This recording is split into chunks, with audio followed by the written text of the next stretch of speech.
पता नहीं किस जन्म की दुश्मनी निकाल रही है मुझसे।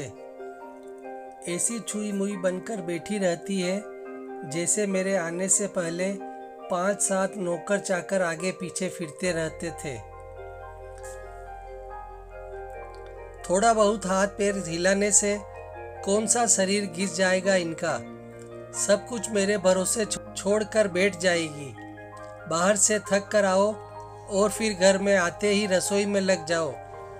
चंचल खींचते हुए अपना सारा गुस्सा रसोई में बर्तनों पर निकाल रही थी।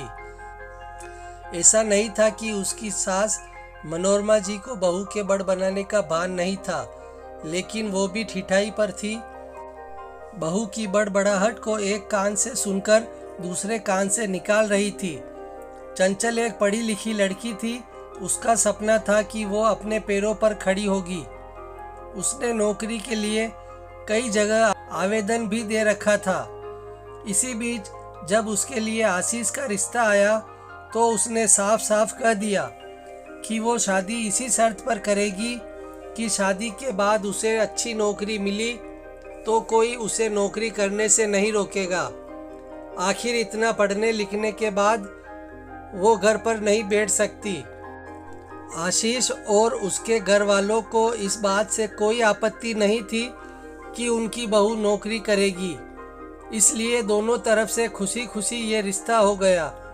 शादी के कुछ दिनों बाद ही चंचल का ज्वाइनिंग लेटर आ गया। जिस दिन चंचल ने अपने ससुराल वालों से कहा था कि वो अब नौकरी करेगी तो उसकी सास मनोरमा जी ने सारे परिवार के सामने कह दिया था, बहू नौकरी करे इससे मुझे कोई आपत्ति नहीं है। मैं ये भी नहीं कहूँगी कि वो पहले सारे घर का काम करे फिर नौकरी पर जाए, लेकिन मैं भी अब पहले की तरह पूरा घर नहीं संभाल सकती। मुझे सब कुछ मंजूर है, लेकिन मुझसे ये उम्मीद मत करना कि मैं बहू को रोटियां बनाकर खिलाऊंगी। मुझे पता है कि अगर मैं एक बार इस भंवर में फंस गई तो जिंदगी भर नहीं निकल पाऊंगी। उस वक्त सबको मनोरमा जी की बातें सुनकर हैरानी तो हुई।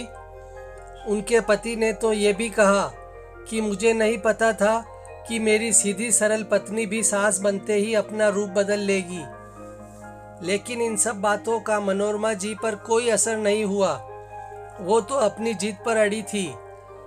चंचल को तो नौकरी करनी ही थी, क्योंकि घर के थोड़े से काम के लिए वो अपनी इतनी अच्छी नौकरी तो नहीं छोड़ सकती थी।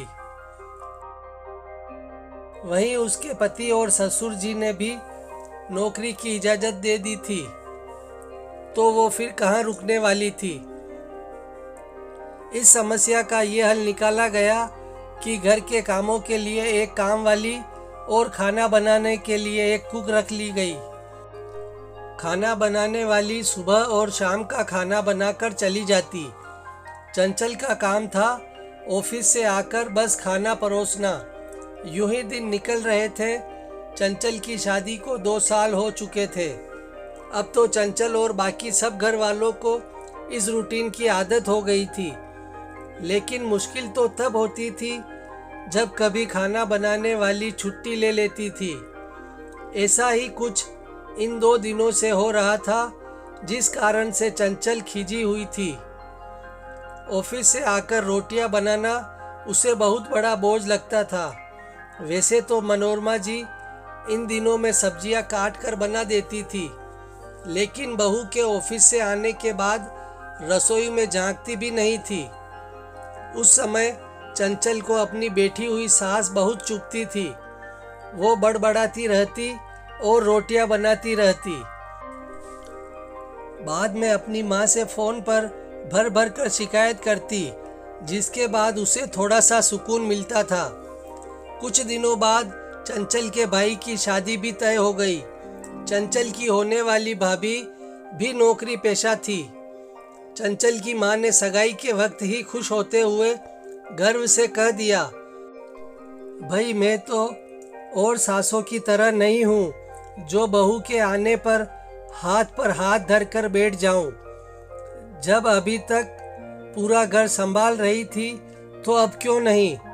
मेरी बहू को मेरी तरफ से पूरी छूट रहेगी। जब एक माँ अपने बच्चों को रोटियां बनाकर खिला सकती है तो बहू को क्यों नहीं खिला सकती। बहू, तुम निश्चित होकर नौकरी करना, रसोई में संभाल लूँगी। चंचल की माँ के उच्च विचार सुनकर उसकी होने वाली भाभी का पूरा परिवार और खुद चंचल भी गदगद हो गई। वाह माँ, आप कितने बड़े दिल की है। काश मेरी सास भी आपकी तरह होती, लेकिन मेरी किस्मत में ये सुख कहाँ। मेरी सास को तो बस हुक्म चलाना आता है। मुझे गर्व है कि मेरी माँ इतने खुले विचारों की है। अपनी चिड़चिड़ाहट निकालते हुए चंचल बोली। कुछ दिनों में ही चंचल के भाई की शादी हो गई और कुछ दिनों बाद ही चंचल की भाभी ने अपनी नौकरी ज्वाइन कर ली। चंचल की माँ भी अपनी बहू को हथेलियों पर रखती थी। सुबह उसका नाश्ता, टिफिन, फिर रात का खाना भी तैयार रखती थी। अपने हाथों से परोसकर सबको खाना खिलाती थी। उनकी बहू भी मम्मी जी करती हुई अपनी पसंद नापसंद बताती रहती थी, जिसे चंचल की माँ बड़े चाव से पूरा करने में लगी रहती थी। खुशी खुशी दिन बीत रहे थे, लेकिन ये प्रक्रिया धीरे धीरे अब उदासीनता में बदल रही थी। चंचल की भाभी को अब कुछ भी ना करने की आदत पड़ गई थी। एक दिन जब चंचल फोन पर अपनी माँ से बात कर रही थी तो उसकी माँ बस रो पड़ी। बेटा, मैं इतना करती हूँ तेरी भाभी के लिए, फिर भी उसे मेरी कदर नहीं। अरे मेरी दी हुई छूट अब मुझ पर ही भारी पड़ने लगी है। क्या हुआ माँ, आप ऐसे क्यों बोल रही है? आप तो भाभी का मुझसे भी ज्यादा ध्यान रखती है। क्या भाभी ने आपसे कुछ कहा है? चंचल बेचैन होते हुए पूछने लगी। कुछ क्या बेटा, अब तो सब कुछ वो मुझे ही कहती है। ऑफिस से आने के बाद एक गिलास पानी के लिए भी मुझे आवाज़ देती है। नाश्ते में थोड़ी देर हो जाए तो मदद करने के बजाय गुस्सा होकर यूं ही बिना खाए चली जाती है। आखिर मेरा भी कुछ आत्मसम्मान है या नहीं? मैं तो उसके लिए बस काम वाली बनकर रह गई हूँ। माँ, ये तो बहुत गलत बात है। आप भाई से साफ साफ कह क्यों नहीं देती कि अपनी बीवी की लगाम खींच कर रखे? आप माँ हैं, कोई नौकरानी नहीं। भाभी नौकरी करती है, इसका मतलब ये नहीं कि आप पर हुक्म चलाएगी। गरजते हुए चंचल बोली।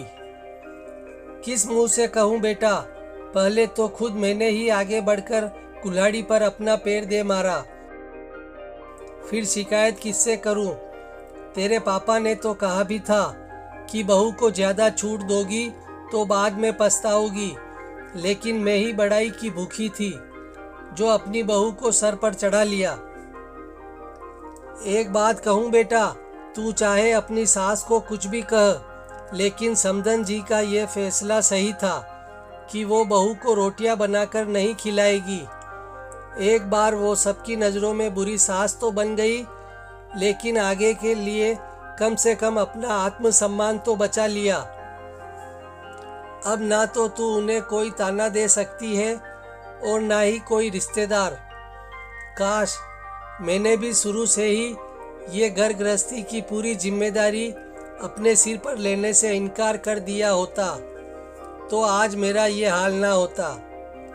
माँ की बातें सुनकर चंचल चुप हो गई।